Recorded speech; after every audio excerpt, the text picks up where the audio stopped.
Hi friends, welcome back to our channel Himashailaja homely tips and vlogs. Friends, ఈరోజు మన topic వచ్చేసండి, ఒక మనిషికి 8 విషయాలు తెలిస్తే అతను ఎప్పుడూ పేదవాడు కాలేడు. ఈ 8 విషయాలను శ్రీకృష్ణుడు నారదునికి ఒక కథ ద్వారా చెబుతాడు.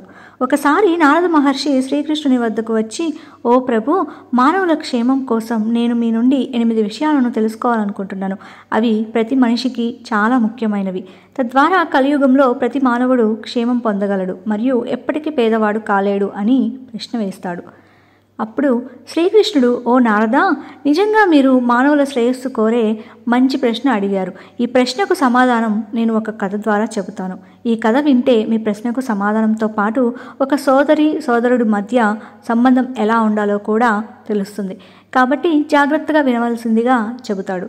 ఇప్పుడు శ్రీకృష్ణుడు కథ చెప్పడం ప్రారంభించి, ఓ నారదా, ఒక గ్రామంలో చాలా ధనవంతుడైన ఒక రైతు ఉండేవాడు. ఆ రైతు ఇంట్లో 2 కవలలు పుట్టారు.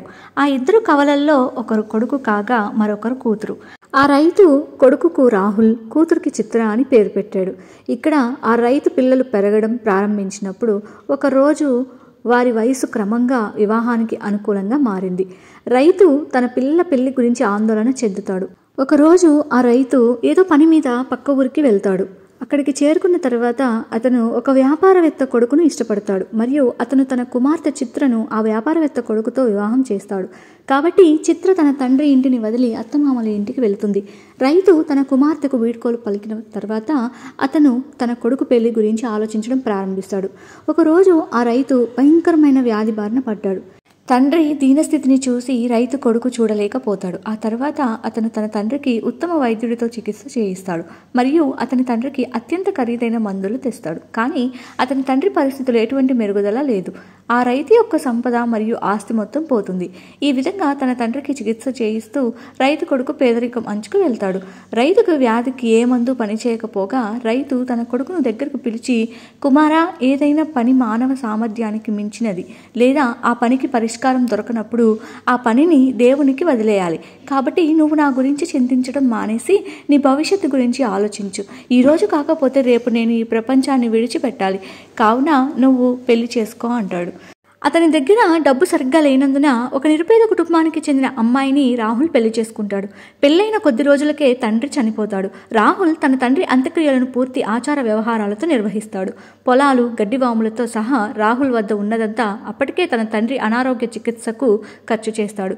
ఇప్పుడు రాహుల్ మిగిలి ఉన్న పొదుపు అంతా తన తండ్రి అంత్యక్రియలు చేసిన తర్వాత ప్రీతి భోజనానికి ఖర్చు చేస్తాడు. ఈ విధంగా రాహుల్ ఇప్పుడు మరింత పేదవాడు అవుతాడు.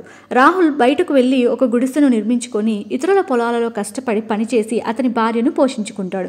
రాహుల్ సోదరి చిత్ర సోదరుడి పరిస్థితి తెలుసుకొని అతడిని ద్వేషించడం ప్రారంభిస్తుంది. మా అన్నయ్య ఇప్పుడు పూర్తిగా పేదవాడు అయ్యాడు. అతని దగ్గర ఒక్క పైసా కూడా లేదు. ఇటువంటి పరిస్థితుల్లో అతను మా ఇంటికి వస్తే మా అత్తమామలు, తోడికోడళ్ళు నన్ను అవమానిస్తారు అని ఆలోచించడం మొదలు పెడుతుంది. కాబట్టి చిత్ర తన అన్నను ఇంటికి పిలవదు. తను కూడా అన్న దగ్గరకు వెళ్ళదు. ఒకరోజు చిత్ర కొడుకుకు పెళ్లి నిశ్చయం అవుతుంది. కానీ చిత్ర తన అన్న రాహుల్ని పెళ్లికి ఆహ్వానించదు. తన మేనల్లుడు పెళ్లి నిశ్చయం అవుతుంది అన్న విషయము రాహుల్కి తెలుస్తుంది. అప్పుడు రాహుల్ అతని భార్య దివ్యాని దగ్గరకు సంతోషంగా వెళ్ళి అతని మేనల్లుడు పెళ్లి నిశ్చయమైందని చెబుతాడు. అతని భార్య దివ్యాని చాలా సంతోషించి, అయితే ఈ విధంగా నేను నా ఆడపడుచుని కలుసుకోవచ్చు అని ఆహ్వాన పత్రిక గురించి అడుగుతుంది. ఈ మాటలు విన్న రాహుల్ ఏమీ మాట్లాడలేకపోతాడు. ఎందుకంటే ఆమె చెల్లెలు చిత్ర రాహుల్కి ఆహ్వానం పంపించదు. ఈ విషయం తెలుసుకున్న రాహుల్ భార్య ఆహ్వానం పంపించకపోతే వెళ్ళకూడదు అని అంటుంది. కానీ రాహుల్, నా మేనల్లుడు పెళ్లి అంటే నా కొడుకు పెళ్లితో సమానమని, ఆహ్వాన లేఖ రాకపోయినా పర్వాలేదు, నేను వెళ్తాను అని చెల్లెలు చిత్ర ఇంటికి వెళతాడు. ఇప్పుడు రాహుల్ తన సోదరి ఇంటికి వెళ్ళడానికి తన స్నేహితుడి నుండి కొంత డబ్బు తీసుకుంటాడు. అప్పుగా తీసుకున్న డబ్బుతో రాహుల్ తన సోదరి చిత్ర మరియు అతని బావ, మేనల్లుడు కోసం అందమైన బట్టలు కొంటాడు. ఆ బట్టలు తీసుకొని అతను తన సోదరి అత్తమామల ఇంటికి బయలుదేరాడు. చిత్ర ఇంటికి వెళ్లి తలుపు దగ్గర నిలబడి ఆమె కోసం ఎదురు చూస్తూ ఉండగా చిత్ర తోడికోడలు రాహుల్ని గుర్తించి చిత్రకు, మీ అన్నగారు వచ్చారు అని చెబుతుంది. అప్పుడు చిత్ర, మా అన్నగారు ఏ స్థితిలో ఉన్నాడు, అతను ఏ బట్టలు ధరించాడు అని అడుగుతుంది. అప్పుడు చిత్ర తోడికోడలు, మీ అన్నగారు చిరిగిన పాత బట్టలు వేసుకొని ఉన్నాడు అని చెబుతుంది. ఇది విన్న చిత్రకు కోపం వచ్చి అందరి చూపు తప్పించి అన్న వద్దకు చేరుకుంటుంది. తన చెల్లెలు చిత్ర తన వైపు రావడం చూసిన రాహుల్ ముఖం ఎంతో ఆనందంతో వెలిగిపోతుంది. సోదరిని చూసిన రాహుల్కి కన్నీళ్లు వస్తాయి. ఆ తర్వాత చిత్ర తన అన్నయ్యను తనతో పాటు తీసుకువెళ్ళి తన ఇంటి లోపలికి తీసుకువెళ్ళి అందరి దృష్టికి దూరంగా ఉంచి, ఓ అన్నయ్య, నువ్వు ఇక్కడికి ఎలా వచ్చావు? నీకు ఆహ్వానం పంపింది ఎవరు అని అడగడం మొదలుపెట్టింది. చెల్లి, నువ్వు నీ అన్నను పూర్తిగా మర్చిపోయావు. కానీ నా మేనల్లుడు పెళ్లి చేసుకుంటున్నాడని ఒకరి ద్వారా తెలుసుకొని నీకు అలాగే నీ కొడుక్కి కొత్త బట్టలు తెచ్చాను. అన్న నుంచి ఈ విషయాలు విన్న చిత్ర, ఓ అన్నయ్య, ఇలా సిగ్గులేని విధంగా మా ఇంటికి రాకూడదు. ఇలా పాత చిరిగిన బట్టలు వేసుకుని మా ఇంటికి వచ్చావు. ఇది నాకు చాలా అవమానంగా కలిగించే విషయం అని అన్నను అవమానిస్తుంది. శ్రీకృష్ణుడు నారదునితో, ఓ నారద, రాహుల్ తన చెల్లికి క్షమాపణలు చెబుతూ, నేను ఇక్కడికి రావడం నీ పరువు పోతుందని నాకు తెలియదు. మీ అత్తామామలకు మీ అన్న ఏమీ తేలేదు అన్న పేరు నీకు రాకూడదని నేను నీకు బట్టలు తీసుకువచ్చాను. నా రాకతో మీరు బాధపడతారని నాకు తెలియదు అని అంటాడు. అప్పుడు చిత్ర రాహుల్ని ఎవరికీ తెలియకుండా ఒక గదిలో బంధించి తన కొడుకు పెళ్లి అయ్యేంత వరకు అక్కడే ఉండమని చెబుతుంది. ఒకవేళ ఎవరైనా రాహుల్ని చూస్తే మా అన్న బిచ్చగాడు అని హేళన చేస్తారు అని ఎవరికి కనిపించకూడదని ఒక గదిలో బంధిస్తుంది. రాహుల్కి ఆహారం తీసుకొని వస్తానని చెప్పి తన పనుల్లో నిమగ్నమై రాహుల్ని పట్టించుకోదు. 2 రోజులైనా రాహుల్కి మంచినీళ్లు కూడా ఇవ్వదు. అప్పుడు రాహుల్, నేను లేకపోతే నా భార్య పిల్లల పరిస్థితి ఏమిటి అని ఆలోచించడం మొదలు పెడతాడు. తన శక్తితో అక్కడ ఎవరో నడిచిన శబ్దం వస్తూ ఉండగా తలుపును కొడతాడు. అప్పుడు అటుగా వెళుతున్న ఆమె తోటి కోడలు తలుపులు తెరుస్తుంది. అప్పుడు ఆమె రాహుల్ని చూచి, ఓ అన్నయ్య, నిన్ను గదిలో ఎవరు బంధించారు అని అడగగా, తన చెల్లెలని నేరుస్తురాలని చేయడం ఇష్టం లేక నేను ఈ గదిలో విశ్రాంతి తీసుకుంటుంటే ఎవరో వచ్చి తెలియక తలుపులు మూసేశారు అని చెబుతాడు. తర్వాత రాహుల్ నిశ్శబ్దంగా ఇంటి వెనక ద్వారం నుండి బయటకు వెళ్ళిపోతాడు. రాహుల్ 2 రోజులు ఆకలితో దాహంతో ఉన్న కారణంగా అతను నడవలేక స్పృహ కోల్పోతాడు. అప్పుడు ఒక వృద్ధురాలు తన ఒడిలో చేర్చుకొని అతనికి ఆశ్రయం ఇచ్చి అతని దాహం ఆకలి తీరుస్తుంది. శ్రీకృష్ణుడు నారదునితో, ఓ నారద, నిజానికి రాహుల్ భార్య రోజు పూజించే దేవతయే వృద్ధురాలి రూపంలో వచ్చి అతనికి ఆశ్రయం ఇస్తుంది. వృద్ధురాలు రాహుల్ స్పృహ కోల్పోవడానికి గల కారణం అడుగుతుంది. అప్పుడు రాహుల్ నిరాశతో తనకు చెల్లి వల్ల జరిగిందనంతా వివరిస్తాడు.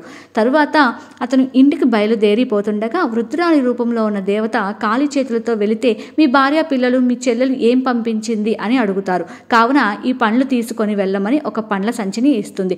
దానితో పాటుగా ఆ దేవత 8 విషయాలను గుర్తుంచుకోవాల్సిందిగా చెబుతుంది. ఆ పండ్ల సంచిని తీసుకొని రాహుల్ ఇంటికి బయలుదేరుతాడు. రాహుల్ భార్య రాహుల్ని చూసి, మీ నాన్నగారు వచ్చారు అని పిల్లలకు చెబుతుంది. పిల్లలు సంతోషంతో, మా అత్త మాకు ఏం పంపించింది అని అడగగా తన దగ్గర ఉన్న పండ్ల సంచిని ఆమె భార్యకు ఇచ్చి ఇంటి నుండి బయటకు వెళ్తాడు. బయటకు వెళ్ళిన తర్వాత సంచి తెరిచి లోపల ఉన్నవి చూడగా ఆశ్చర్యపోతుంది. ఆ సంచి నిండా బంగారం, వెండి రూపంలో చేసిన పండ్లను చూసింది.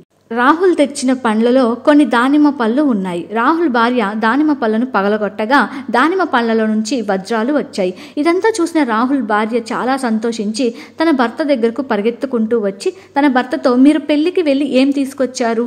తన భార్య నుండి ఈ మాటలు విన్న రాహుల్, నా కుటుంబ సభ్యులకు పండ్లు నచ్చి ఉండకపోవచ్చు, అందుకే నా భార్య నన్ను ఇలాంటివి అడుగుతోందని ఆలోచిస్తాడు. మా చెల్లెలు పంపినవన్నీ తెచ్చి ఇచ్చాను అని రాహుల్ చెబుతాడు.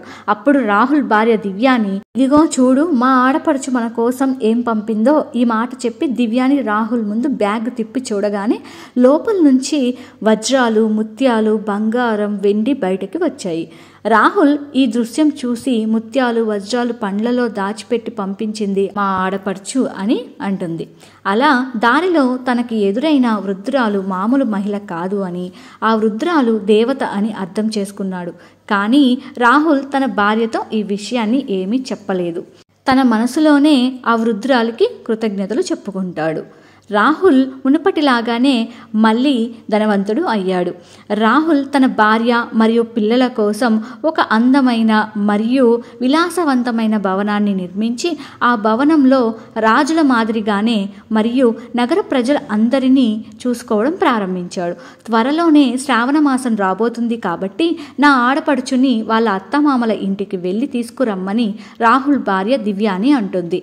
రాహుల్ రథం మీద ఖరీదైన దుస్తులతో చిత్ర అత్తమామల ఇంటికి వెళతాడు.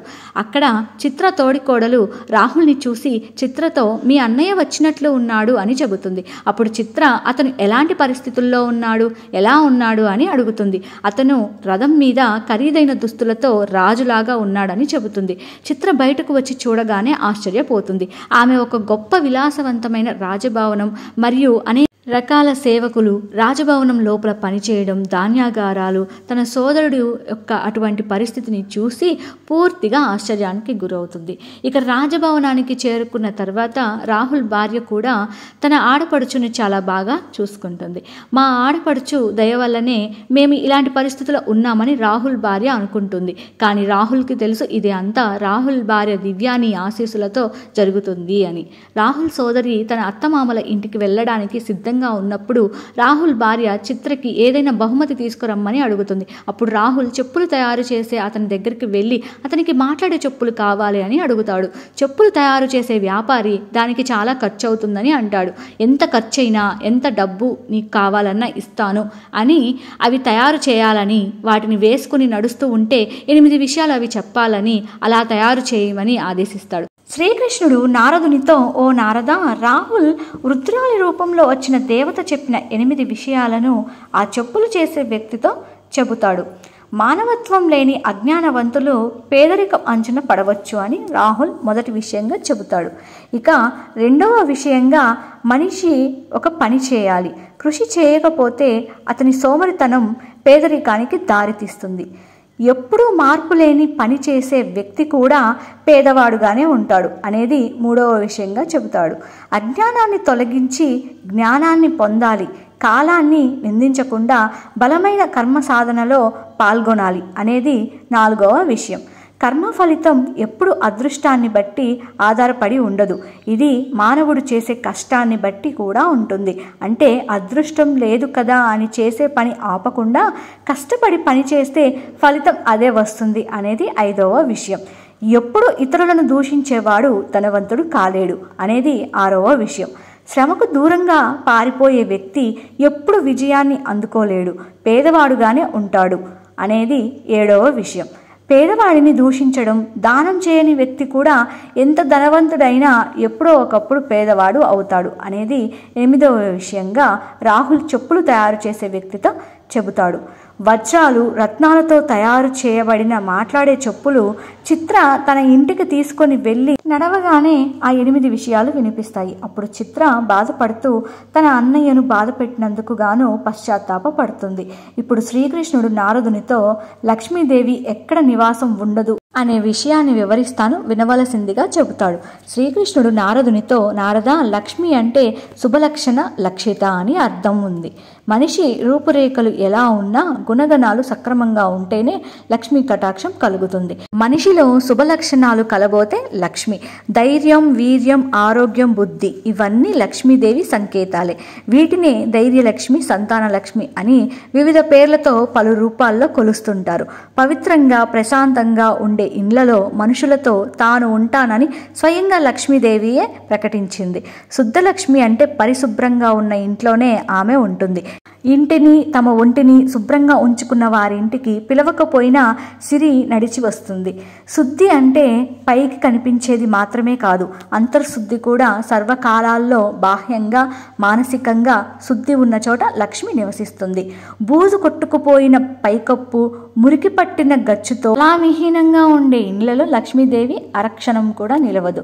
తిట్లు, శాపనార్థాలు, పరనింద చేసే మనుషులున్న ఇంటి వైపు కన్నెత్తి కూడా చూడదు. నిరంతరం శుభాన్ని కోరేవారు, శాంత స్వభావులు, ఇంద్రియ నిగ్రహం కలవారు, పరులకు సాయం చేసేవారు, అతిథులను గౌరవించేవారు, కాలం వృధా చేయనివారు, కృతజ్ఞత చూపేవారు, సమర్థంగా పనిచేసేవారు, ఇలాంటి సద్గుణాలు కలిగిన వారింట నేనుంటానని లక్ష్మీదేవి స్వయంగా రుక్మిణీదేవికి చెప్పింది.